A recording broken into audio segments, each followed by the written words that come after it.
Hello दोस्तों, स्वागत है आपका हमारे YouTube channel Tech Fact Academy में। मैं हूं शशिकांत राय और आज हम बात करने वाले हैं 32,000 माध्यमिक उच्च माध्यमिक शिक्षक बहाली पर जो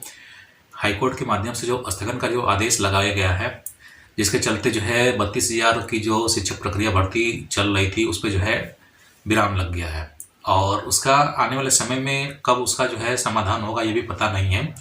फिलहाल बिहार शिक्षा विभाग ने जो है पटना हाई कोर्ट में अपील दायर करने की जो है प्रस्ताव रखा है और ये कहा है कि हम लोग जो है कोशिश करेंगे कि इस शिक्षक भर्ती को जो है जल्द से जल्द जो है चालू कराया जा सके। तो इसी के संदर्भ में हम यहाँ पर आज आपके सामने जो है उपस्थित हुए हैं बात करने के लिए कि हाईकोर्ट के माध्यम से जो 32,000 शिक्षक बहाली पे जो स्थगन का जो प्रस्ताव लगाया गया है वो कितना सही है, कितना गलत है और उसकी जो है वैलिडिटी क्या है, क्या वास्तव में वो वैध है, क्या ऐसा जो है 77 अभ्यर्थियों का जो याचिका जो है डाली गई थी उसको लेकर के जो हाईकोर्ट ने जो आदेश दिया है वो कितना जो है सही है, क्योंकि इसमें जो है बहुत सारी चीज़ें निकल के आ रही हैं और इससे आने वाली या होने वाली जो शिक्षक भर्तियां हैं उसका भी इफेक्ट जो है देखने के लिए मिलेगा आपको। और ख़ास तौर से इस पर जो है कंपेयर करेंगे 94 शिक्षक बहाली से भी हम लोग कि 32,000 शिक्षक बहाली में जिस प्रकार से याचिका लगाई गई थी अपने सर्टिफिकेट को लेकर के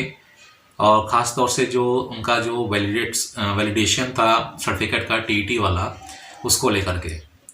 तो इस पूरे मुद्दे पे इस वीडियो में बात करेंगे। तो वीडियो को जो है आप पूरा देखिएगा, ध्यान से समझिएगा और कमेंट बॉक्स में अपने जो है कमेंट जरूर करिएगा कि आपको क्या लगता है कि सही किया गया है या गलत किया गया है। और जो भी शिक्षक भर्ती है तो चैनल को सब्सक्राइब नहीं किए हैं, चैनल को सब्सक्राइब कर लीजिएगा। चैनल को सब्सक्राइब करने के लिए आपको क्लिक करना होगा सब्सक्राइब बटन पे, बेल आइकन पे प्रेस करिएगा। ऑल पे क्लिक करेंगे तो आपको सारे वीडियो नोटिफिकेशन मिलते रहेंगे। यहाँ पर जो नियम लगाया गया था एनसीटीई के माध्यम से कि जो है सारे सर्टिफिकेट की जो वैलिडिटी है उसको लाइफ टाइम कर दिया गया है,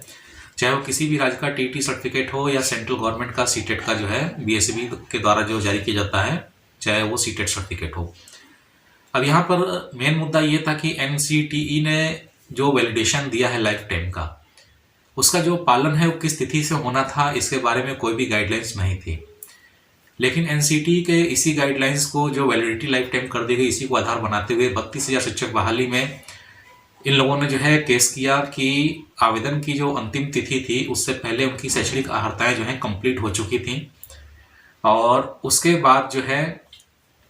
उनको ये योग्यता हासिल हो गई कि वो 32,000 माध्यमिक उच्च माध्यमिक शिक्षक बहाली में जो है पार्टिसिपेट कर सके। लेकिन जब ये शिक्षक भर्ती प्रक्रिया शुरू हुई थी, 32,000 माध्यमिक उच्च माध्यमिक के जब आवेदन लिए जा रहे थे उस समय तक एनसीटीई की तरफ से कोई ऐसी गाइडलाइन नहीं आई थी और ना ही सर्टिफिकेट को जो है लाइफ टाइम किया गया था। तो ऐसी कंडीशन में वे सारे अभ्यर्थी जो है आवेदन करने से वंचित रह गए थे। लेकिन जैसे ये वैलिडेट किया गया कि लाइफ टाइम जो है टीटी सर्टिफिकेट की वैधता कर दी जाएगी या कर दी गई है, उसके बाद से उनको ये लगा कि हमारा जो 2011-12 का जो सर्टिफिकेट है बिहार स्टेट का वो भी जो है मान्य हो गया है।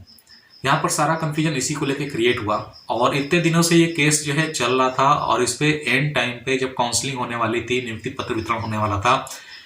तब पटना हाईकोर्ट ने इस पे जो है डिसीजन दिया, जो कि पूरी तरीके से ये दिखाता है कि बिहार शिक्षा विभाग इस केस को लेकर काफ़ी उदासीन था और उसके प्रभाव को भी वो समझ रहा था, लेकिन उसने उस समय पहल नहीं की। अगर बिहार शिक्षा विभाग ने पहले इस पर पहल कर दी होती या उन अभ्यर्थियों को आवेदन का मौका दे दिया होता तो आज ये कंडीशन नहीं होती और फरवरी में वो भी बिहार शिक्षक बहाली समाप्त हो जाती और स्टेट 2019 के अभ्यर्थियों को 7वें चरण का जो आवेदन था वो भी जो है मार्च में आ जाता। लेकिन यहाँ पर परिस्थितियाँ सारी जो हैं उलट हो गई हैं। अब उन 77 याची अभ्यर्थियों को आवेदन का मौका मिलेगा, जैसा कि आपने ब्लाइंड फेडरेशन केस में देखा था। लेकिन यहाँ पर जो बात है वो एक्चुअल बात ये है कि किसी सर्टिफिकेट की जो वैलिडिटी होती है, जिस तारीख से इम्प्लीमेंट किया गया है उस तारीख से वैलिडिटी बढ़नी चाहिए। यानी कि अगर 2019 में ये नियम लागू हुआ है कि टेट और सीटेट सर्टिफिकेट की वैलिडिटी लाइफ टाइम कर दी गई है, यहाँ पे सबसे बड़ी बात यह है कि जिस तिथि से ये इम्प्लीमेंट हुआ है एक्ट, उस तिथि के बाद से जितने भी शिक्षक अभ्यर्थी बिहार टेट या सीटेट पास हैं उनकी वैलिडिटी लाइफ टाइम होनी चाहिए थी और उसके पहले के जो सर्टिफिकेट थे उनको लाइफ टाइम वैलिडिटी नहीं देनी चाहिए थी। ये वास्तविकता है। अब इसी के आधार पर अगर जो है 94 शिक्षक बहाली जो भी चल रही है और मार्च में आवेदित है, अगर जो है कोई अभ्यर्थी जो 2011-12 का टीटी पास है, बिहार टेट पास है, अगर वो उठ करके भी केस कर दे तो क्या 94 शिक्षक बहाली को भी स्टे लग जाएगा? तो यहाँ पे कंपेयर करने की जरूरत है कि मात्र 77 याचिकाकर्ताओं को पटना हाईकोर्ट के माध्यम से ऐसी सुविधा प्रदान करना कि उनकी बात सही है, ये मुझे समझ में नहीं आता है। और उन मात्र 77 याची अभ्यर्थियों के चलते लाखों अभ्यर्थियों का जो भविष्य है वो दांव पे लग गया है। और ये कितना दिन अभी समय लेगा और ये शिक्षक भर्ती कब कंप्लीट होगी, ये अभी क्लियर नहीं हो पा रहा है। एक उदाहरण आपके सामने रख रहे हैं, जैसे NCTE ने प्राथमिक शिक्षक भर्ती में 1 से 5 को अलाउ कर दिया है गजट के माध्यम से।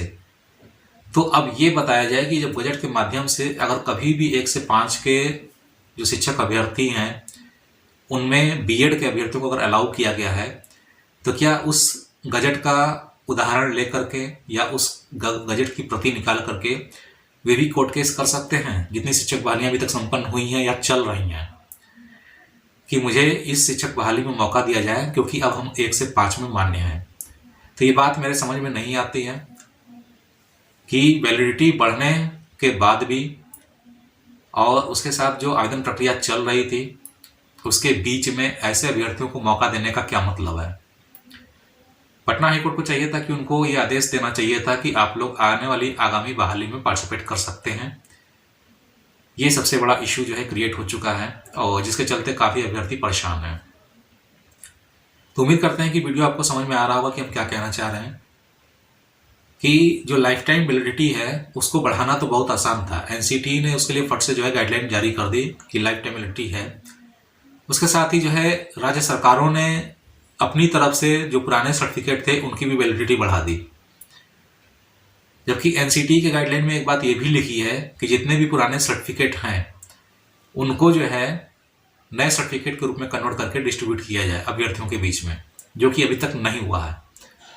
तो इसका मतलब ये है कि जो पुराने सर्टिफिकेट हैं वो अभी भी इनवैलिड हैं, उनके आधार पे आप आवेदन नहीं कर सकते जब तक आपको नए सर्टिफिकेट इशू न कर दिया जाए। ये भी एक प्लस पॉइंट हो सकता है इस केस को जीतने के लिए बिहार शिक्षा विभाग की तरफ से, क्योंकि ये लिखित आदेश है कि नए सर्टिफिकेट का डिस्ट्रीब्यूशन कर दिया जाए और उनकी वैलिडिटी बढ़ा दी जाए,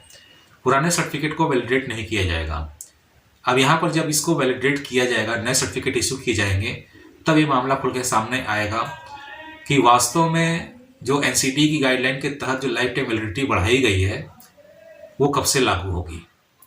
क्योंकि NCTE के गाइडलाइन के मुताबिक जितने भी सर्टिफिकेट वैलिडेट किए जाएंगे तो मुझे पूरा एक पक्का यकीन है